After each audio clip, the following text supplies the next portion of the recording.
하나님 아버지, 우리의 생명이 되어 주심을 감사드립니다.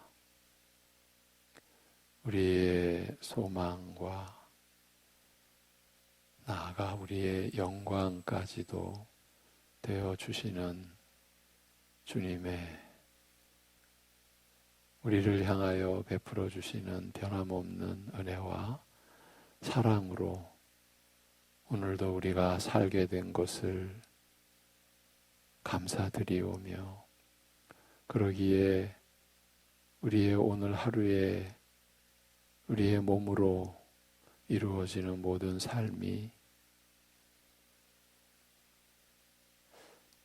하나님 앞에서 아름답고 아름다워야 하고 선하고 선하여야 함을 오늘도 우리가 잊지 않고 착각하지 않고 그렇게 살아가는 것이 그야말로 전적인 하나님의 은혜인 것을 나타낼 수 있는 오늘 하루 우리의 삶이 되게 하여 주시옵소서. 예수님의 이름으로 기도합니다. 아멘. 로마서 8장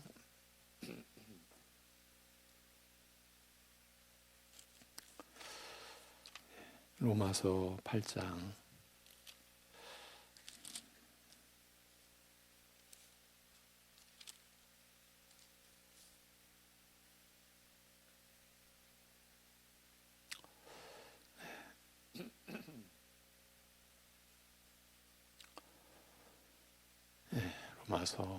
8장 18절에서 21절 보시겠습니다. 로마서 8장 18절에서 21절 같이 보십니다. 생각하건대 현재의 고난은 장차 우리에게 나타날 영광과 비교할 수 없도다. 피조물이 고대하는 바는 하나님의 아들들이 나타나는 것이니, 피조물이 허무한데 굴복하는 것은 자기 뜻이 아니요 오직 굴복하게 하시는 이로 말미암음이라. 그 바라는 것은 피조물도 썩어짐의 종노릇한 데서 해방되어 하나님의 자녀들의 영광의 자유에 이르는 것이니라. 아멘. 본문을 다시 한번 직역으로 들려드립니다. 생각건대 지금 현재의 고난은 장차 우리에게 계시될 영광에 비할 수 없도다. 이는 피조물이 간절한 바람으로 하나님의 아들들에 나타나는 것을 기다림이라.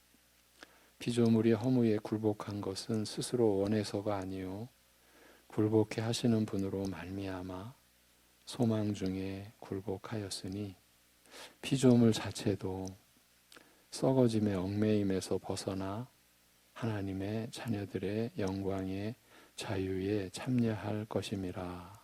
이렇게 말씀합니다. 우리가 로마서 8장에 이르는 그 내용 7장, 6장, 5장 이렇게 말씀을 보아오면서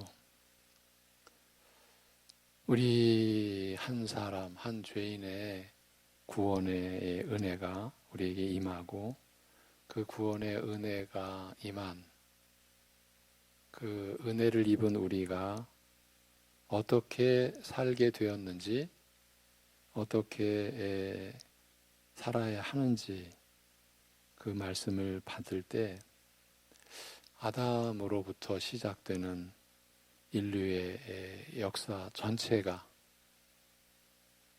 그리고 그로 인하여 죄와 죽음으로 덮여진 이 세상에 예수 그리스도로 인해서 의와 생명의 역사가 전개되고 우리가 그 은혜 안에 참여하게 된 것, 인류의 전 역사가 우리의 구원의 은혜의 그 말씀, 계시의 말씀에 인류의 전 역사가 동원됐다라는 것을 우리가 알아왔습니다.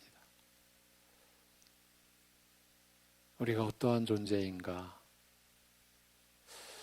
우리가 우리 자신을 생각할 때 사실은 너무 귀한 줄 모르고 우리가 살아가는 게 얼마나 귀하고 복된 줄 모르고 우리가 살아온 나날들을 생각해 보면 이러한 말씀들의 그 내용이 규모가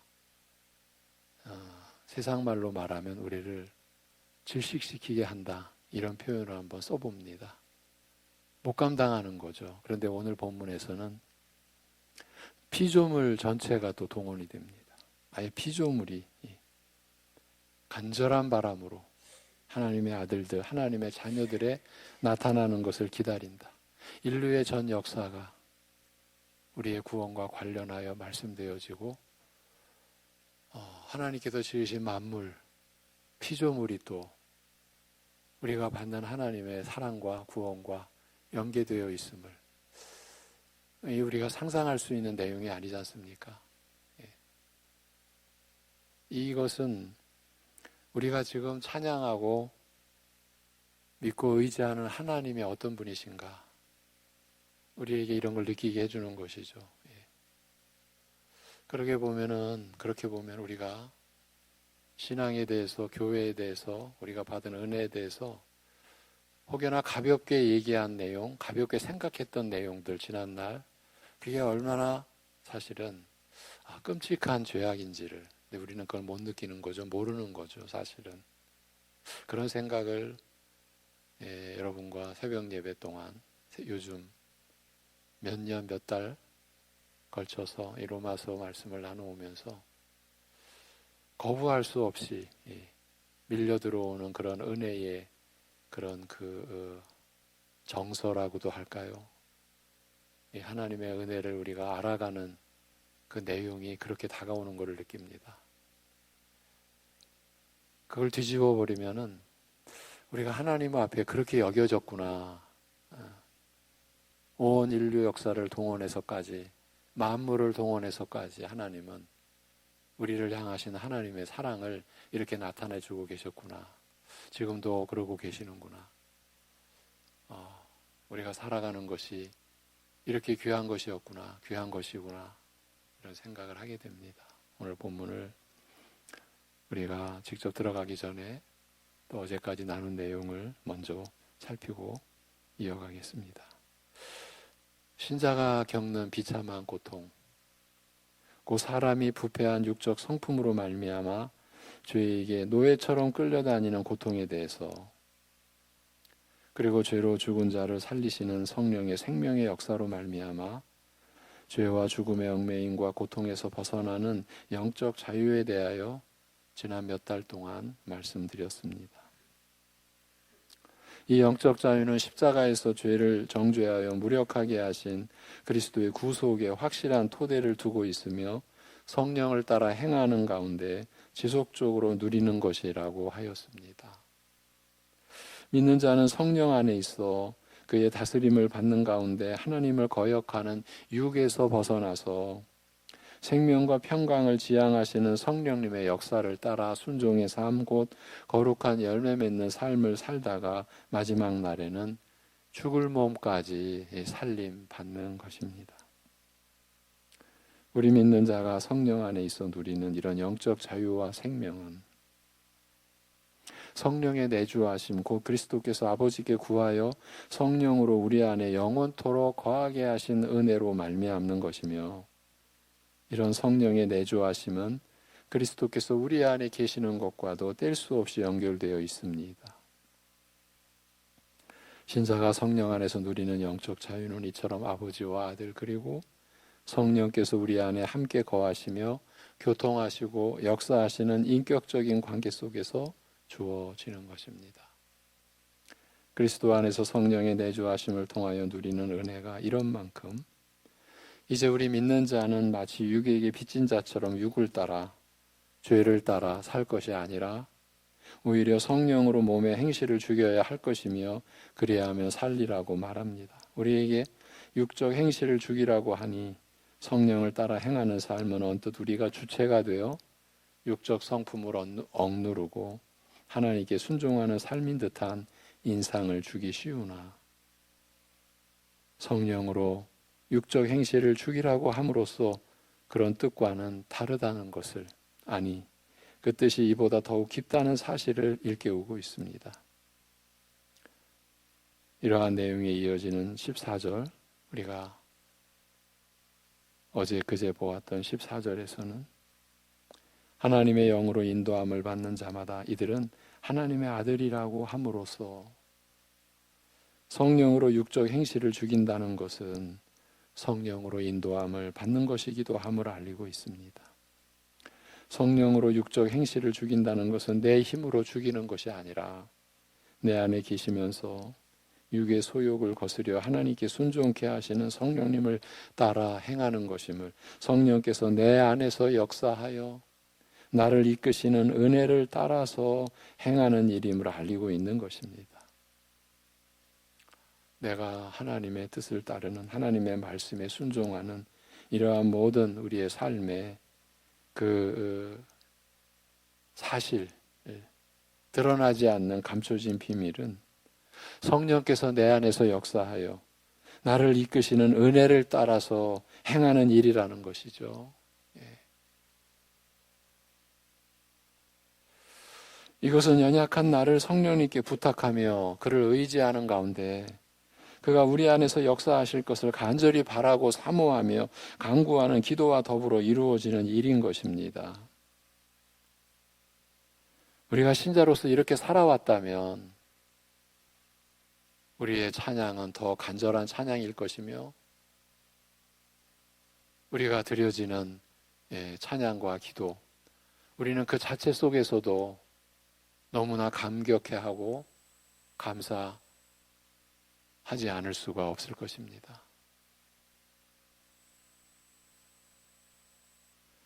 여기까지는 하나님을 대적하고 거역하는 육으로 말미암아 죄가 우리를 지배하는 얽매임에서 벗어나 하나님을 섬기는 영적 자유와 생명을 성령 안에서 누리는 것에 대하여 말하였습니다만 이처럼 성령으로 육적 행실을 죽이는 삶 속에 정확하게 말하면 성령께서 나를 이끄시는 인도하심을 따라 육과 죄에서 벗어나는 그 부패한 육적 성품에서 그리고 그 육적 성품으로 나를 지배했던 그 죄에서 벗어나는 영적 자유를 누리는 삶 속에 감춰진 그 은혜롭고 복된 비밀에 대하여 밝히되 하나님의 영으로 인도함을 받는 자마다 이들은 하나님의 아들이라 하나님의 자녀들이라 라고 말합니다. 말하자면 성령의 인도하심과 우리가 하나님의 아들이라는 신분은 서로 분리될 수 없으며 성령의 인도하심을 받으면서 이런 영적 자유와 생명을 누리는 것은 하나님의 아들로서 하나님의 자녀로서 누리는 은혜와 특권이라 할 수 있는 것입니다. 성령께서 우리 안에서 역사하셔서 우리로 하여금 하나님의 말씀을 따르는 그 복된 삶을 살게 하시는 것이 우리가 하나님의 자녀로서 누리는 은혜와 특권이다. 이 은혜가 어떻게 우리에게 주어졌습니까? 이런 은혜가 왜 우리에게 주어져야 했습니까? 우리가 그럴 만한 존재입니까?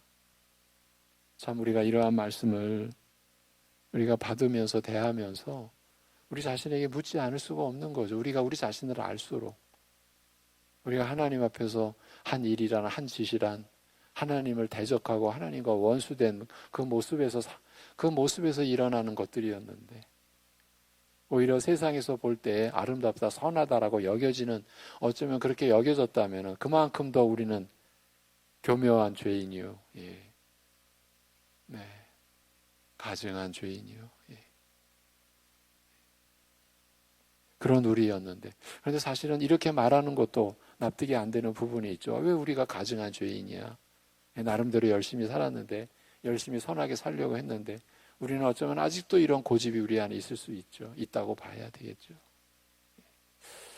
참 감당 못한 은혜다. 그래서 우리 믿음의 선조들은 불가항력적인 은혜다, 사랑이다. 예. 이런 은혜를 받아놓고 우리는 그래도 나니까 받은 것 아닐까? 이런 또 끔찍한 생각을 또 우리 마음 저 깊은 어느 곳에 감춰두고 있고 또 필요할 때마다 꺼내서 그러니까 나니까 받았지 않았을까? 그렇지, 내가 받았지. 또 이렇게 여기는 내용이 우리 안에 있을 수 있다는 거죠. 우리가 죽을 때까지, 육신의 호흡이 멈출 때까지 싸워야 하는 것이라는 걸 우리가 지금까지 살펴왔었죠. 왜? 우리가 기계가 아니니까, 인격적 존재이니까. 죄로 말미암아 전적으로 물들어져 버렸던 그런 우리가 지금 영적인 새살이 돋고, 그래서 새 삶으로, 새 마음으로 살아가는 새 삶으로, 그 근저에는 그 새 생명으로 우리가 살게 된 그런 우리가 인격적으로 우리가 하나님의 성품으로 닮아가는 과정은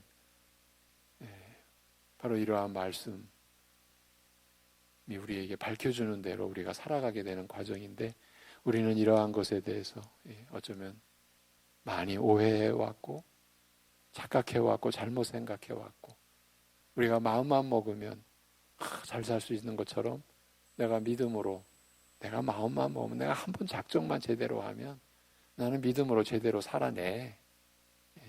우리는 어쩌면 이런 생각까지도 우리가 저 마음 깊은 곳 속에 감춰두고 지금 내 부실한 삶을 스스로 덮어버리고 마치 조금만 기다리십시오, 제가 한번 잘해볼 겁니다. 그러면서 이제 우리 안에는 슬그머니 내 환경 탓, 내 관계 탓, 나의 그러한 죄악의 기품을 어떻게든 내가 감당하기를 원치 않고 다른 사람들에게 떠넘기고 그래왔던 우리의 모습, 그런 우리를 왜 이렇게 사랑하실까? 성령께서 우리 안에 내주하셔서 우리를 인도하시는 그 삶이 하나님의 자녀로서 누리는 은혜와 특권이다. 과연 이러한 일이 우리 나 같은 존재에게 일어나야만 했나? 일어날 수가 있을까? 근데 하나님의 말씀은 우리가 받은 은혜가 그런 내용을 담고 있다, 지금 우리에게 말씀해 주고 있는 거예요.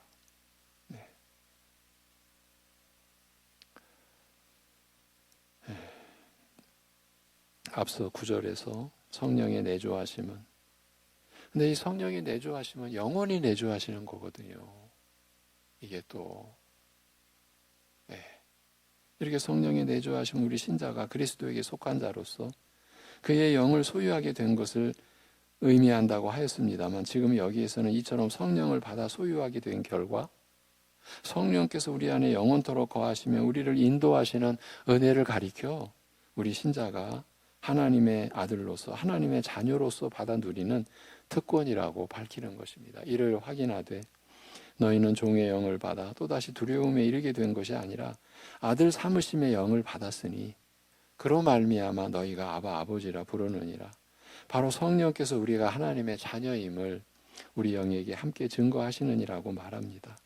여기에서 우리 신자가 받은 성령을 가리켜 아들 삼으심의 영이라고 한 말씀에 주목할 필요가 있습니다. 이제 우리말로는 양자의 영이라고 되어 있는데, 아들 삼으심의 영, 여기 쓰인 그 말은 원어는 아들로 삼다는 뜻입니다만, 일반적으로는 부자 관계가, 부모와 자녀 관계가 출생에 의해 자연적으로 결정되는지라 아들로 삼은 것은 주로 출생과 상관없이 친족이나 남의 아이를 양자로 삼는 법적 관계를 뜻합니다. 아들로 삼았다. 출생과 상관없이 친족이나 남의 아이를 양자로 삼는 그 법적 관계를 가리킵니다. 그리하여 우리말 성경은 성령을 가리켜 양자의 영이라고 번역하였습니다. 그러나 하나님께서 우리 신자를 아들로 삼으시는 것, 자녀로 삼으시는 것은 본래 아들이 아닌 자를 아들로 삼으시는 것이 사실이나, 그렇다고 해서 이것을 양자나 입양 등 순전히 법적 관계로만 볼 수 없게 하는 중요한 일들이 개입됩니다. 요한복음 1장 12, 13절은 믿는 자에게 하나님의 자녀가 되는 권세를 주셨다. 지금 요한복음의 시작이 이렇게 시작하는 거예요. 요한복음 1장 12, 13절 믿는 자에게 하나님의 자녀가 되는 권세를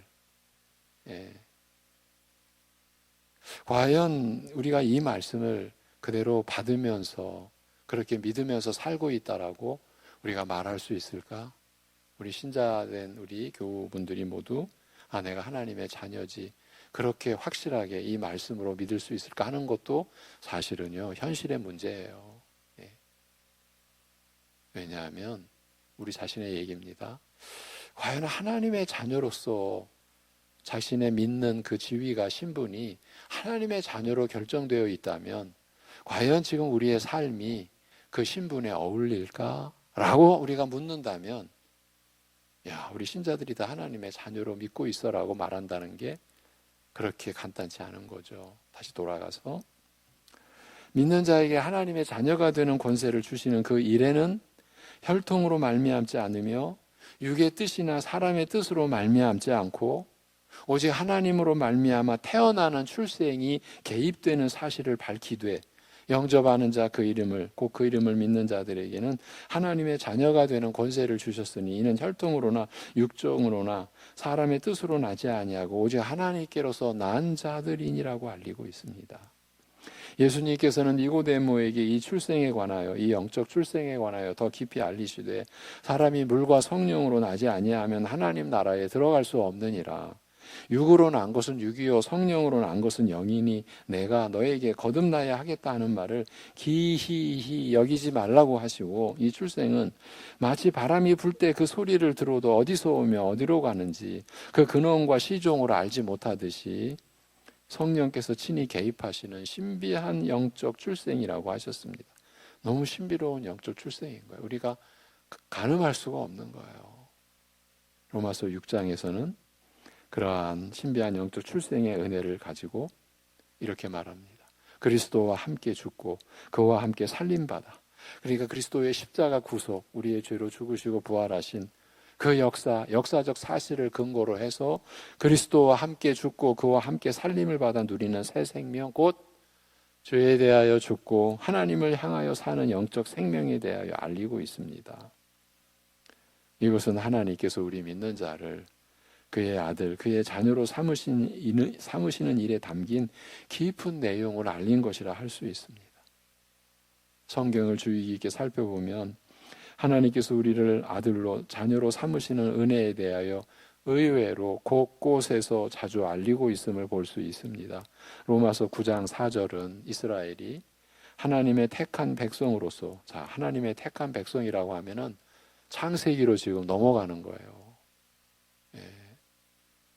하나님의 택한 백성으로서 누리는 특권을 열거하면서 제일 먼저 아들로 삼으심을 언급하며 이것에 이어서 이 은혜에 이어서 아들 삼으심에 이어서 영광과 언약들과 율법 주심과 섬김 약속들을 계속 언급하고 있습니다.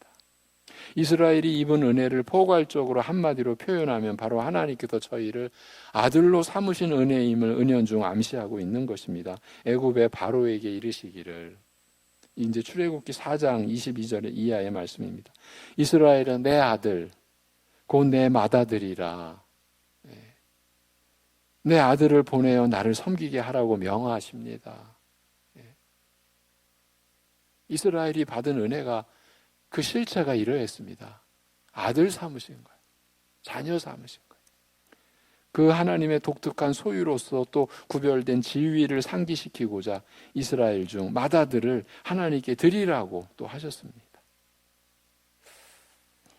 그러나 믿음으로 성령을 받는 것과 믿는 자 안에 성령께서 영원히 거주하시는 은혜 그리고 믿는 자를 아들로 삼으시는 은혜의 근원을 더듬어 찾는 과정에서 드러나는 가장 두드러진 역사적 신뢰는 창세기 6장에 기록된 일이 아닌가 여겨집니다. 이 창세기 6장은 우리로서는 홍수 심판의 기록이 게시된 내용이에요. 근데 바로 그 우리로서는 상상조차 할 수 없는 그 심판의 장, 그 기록 속에 믿는 자를 아들로 삼으시는 은혜의 근원을 더듬어 찾는 과정에서 드러나는 가장 두드러진 역사적 신뢰가 담겨 있다, 기록되어져 있다라고 하는 거예요. 심판 속에 하나님의 생명의 역사가 기록되어져 있다. 그게 여러분 우리가 받은 은혜죠. 하나님의 아들들이, 그러니까 이제 경건한 자손들이 아담의 후회 가운데서 성적으로 문란하며 폭력으로 얼룩진 타락한 모습에서 그 육적 성품이 명백하게 드러난 것을 보시고 하나님께서는 그의 신이, 그의 영이 사랑과 함께 거하지 않으실 것을 선언하셨습니다. 지금 우리는 성령의 내주하심에 대하여 그리스도의 구속에 근거하여 우리에게 임하신 영원히 거하시는 성령의 내주하심에 대하여 로마서 말씀을 통해 받고 있고 믿는 자에게 일어난 영적 실체를 우리가 확인하고 있는데, 창세기 6장에서는 하나님의 영이 사랑과 함께 거하지 않으실 것을 선언하신 그 기록, 그렇게 선언하셨어요. 하나님의 아들들이 육적 성품을 따라 산 결과, 그러니까 죄를 따라 살아간 거예요.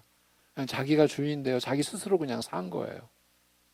하나님의 존재라는 개념은 어디다가 내팽개친지 모르고 그냥 그렇게 육적 성품을 따라 산 결과 성령께서 저희 안에 거하시는 은혜를 잃어버리게 된 사실을 알리는 이 내용에서 우리는 역으로 뒤집어서 성령께서 사랑과 함께 거하시는 내주의 은혜가, 내주하심의 은혜가 하나님의 아들로서 누리는 독특한 은혜임을 짐작할 수 있어요.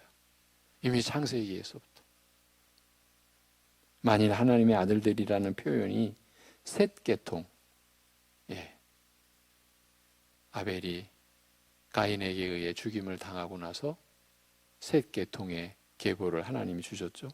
그 셋 계통의 구별됨을 의식하신 것이라면, 그리고 세대 아들 에노스의 시대에 이르러 비로소 사람들이 하나님의 이름을 부르기 시작한 사실을 고려하면 이렇게 해석할 근거는 충분합니다. 300년 동안 하나님과 동행하며 살다가 죽음을 보지 않고 들리운 에녹을 비롯하여 이 혈통, 셋 계통의 혈통에 속한 자들이 입은 은혜, 곧 하나님과 동행하는 삶과 경건한 모습은 하나님의 아들이라는 말에 담긴 깊은 영적 의미를 잘 드러낸다고 할 수 있으며, 이것이 아브라함 그리고 그 후손 이스라엘에게 계속 이어진다고 할 수 있어요. 그러니까 창세기 아담 이후에 죄악으로 인하여 진멸된 그 역사였으나, 계통이었으나 하나님이 보존해 주시고, 홍수 심판의 그 역사 속에서도 또 보존해 주시고, 그리하여 아브라함에 이어서 아브라함의 후손 이스라엘에게 계속 이어지는 그 은혜의 본질이 하나님의 아들 삼으심, 하나님의 아들이라는 말에 담긴 깊은 영적 의미, 그 깊은 영적 은혜, 이거를 드러내는 계보인 거죠. 이게 우리까지 이어진 것이죠.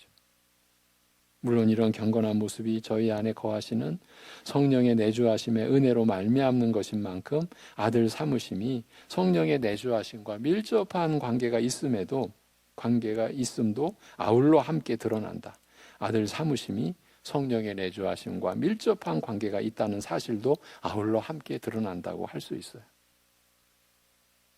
그러니까 다시는 내가 나의 영이 너희와 함께 거하지 않겠다라고 선언하신 것이 그리스도의 그 십자가 구속과 그에 근거하여 우리에게 영원히 거주하게 하신 그 성령의 내주하심으로 아담으로 인한 죄와 죽음의 역사가 그리스도로 인한 의와 생명의 역사로 역사적 전환이 일어나게 된 그 본질, 그 내용이라는 거죠. 이것이 말씀의 계시의 규모요, 진리의 내용입니다. 인류의 역사가 감당 못하는 거예요. 이것을 우리가 이렇게까지 표현합니다. 우리 신자의 역사의식, 신자의 역사관. 하나님의 말씀을 우리는 붙들고 하나님의 말씀이 내 생명의 모든 것을 계시해주고 말씀이 생명 자체라고까지 우리가 고백하게 되는 그러한 입장에서 본다면 우리는 그래서 이러한 말씀에 이러한 계시의 내용을 가지고 우리가 살아가는 거예요. 이런 역사의식을 가지고 살아가는 거예요. 그렇게 봤을 때 우리 존재가 드러나게 되는 거죠. 절대 가볍게 볼 수 없는 나 자신, 그렇기 때문에 서로에 대해서도 절대 가볍게 볼 수 없는, 그래서 우리가 형제에게 야 이 바보야 라고 하는 이 말이 지옥 형벌이라고까지 말하는 예수님의 가르침이 아니, 사람이 살다 보면은 뭐 그런 말은 뭐 언제나 할 수도 있는 거지라고 우리는 그렇게 생각하지 않습니까? 도대체 우리가 얼마나 귀한 존재라면, 이 신자가 얼마나 놀라운 존재이면 율법의 본질이, 서로 사랑하라는 그 본질이 뒤집어졌을 때 우리가 미워하고 살인하고 또 간음하고 하는 그것이 얼마나 무서운 죄악인가를, 그것은요 하나님이 사람을 얼마나 귀하게 보시는지에 결정되는 거예요. 하나님이 사람을 하찮게 여기신다면 사람에 대하여 미워하고 욕하고 그것도 야, 어떻게 이렇게 미련하냐, 어떻게 어리석냐, 이 정도 욕하는 것도 지옥 형벌이라고 하시는 말씀을 우리가 못 감당하는 거죠. 아니, 하나님 사람을 하찮게 여기시는데, 그런데 온 역사를 동원하고 온 피조물을 동원하여 우리를 사랑하시는 하나님, 창세전에 우리를 택하여 그 택하신 책임을 영원히 지켜가시는 하나님, 우리가 감당할 수 있겠습니까? 우리가 하나님의 사랑을 누렸다, 깨달았다고 한다 하더라도 그게 사랑의 전부일까요? 그저 그 사랑을 더듬어 알아가는, 어쩌면 우리의 육신의 생애는 그 시작에 불과하다, 혹시 이렇게까지 말해도 너무 지나친 말은 아니지 않을까 싶기도 하는 거죠. 그렇기 때문에 오늘 하루가 우리에게 소중하다, 이런 말씀을 드리고 싶은 거예요. 여러분의 처한 그 처지가, 그냥 내 처지가 왜 이렇게 어렵지? 왜 이렇게까지 우리가 이렇게만으로 생각할 수가 없는 거예요. 왜냐하면 어쩌면요, 그런 처지에 있는 우리를 하나님은 잘 아시고, 우리보다 더 잘 아시고, 우리를 택하신 그 창세전의 그 뜻을 하나님은 지금 이루어가고 계시니까, 그 이루어가시는 내 현실과 무관하게 하나님은 나의 존재를 그 안에서 그렇게 빛나고 보물스럽게 여기고 보배롭게 여기고 나를 그렇게 여겨주신다라는 생각이, 하나님의 말씀과 성령의 역사로 우리 안에서 일어난다면, 그런 생각이 일어날 수만 있다면 오늘 우리의 하루는 달라질 것입니다. 달라져야 할 것입니다. 우리는 다르게 살 것입니다. 그 은혜에 어울리는 삶을 우리는 찾게 될 것입니다. 하나님의 사랑에 걸맞는 내 자신의 모습을 내 스스로 보려고 하지 않겠습니까? 이렇게 이루어지는 것이 우리 신자의 삶 아니겠습니까? 하는 말씀을 여러분과 나누고자 하는 거예요. 좀 간단하게 정리하고 가겠습니다. 그래서 만일 자녀이면 상속자, 그 그리스도와 함께한 하나님의 상속자이니 그와 함께 고난받는 것은 그와 함께 영광도 받고자 함이라. 방금 하나님께서 우리 믿는 자를 아들로 삼으시는 은혜에는 성령으로 말미암는 영적 출생과 성령께서 우리 안에 내주하시면서 거룩하게 하시는 역사가 포함된다는 것을 확인하였습니다만, 이외에 더 깊고 복된 은혜가 그 안에 있음을 알리는 말씀입니다. 먼저 만일 자녀이면 상속자라 하여 하나님께서 우리를 아들로 삼으신 것을 상속권과 관련 지음으로써, 하나님께서 우리를 아들로 삼으신 은혜는 우리를 위하여 정하신 귀중한 유업도, 이것은 하나님 나라의 영원한 나라의 기업인 거죠.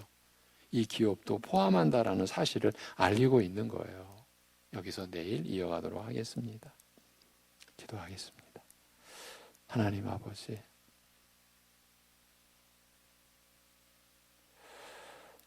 이러한 하나님의 말씀으로 인해서 신자된 우리가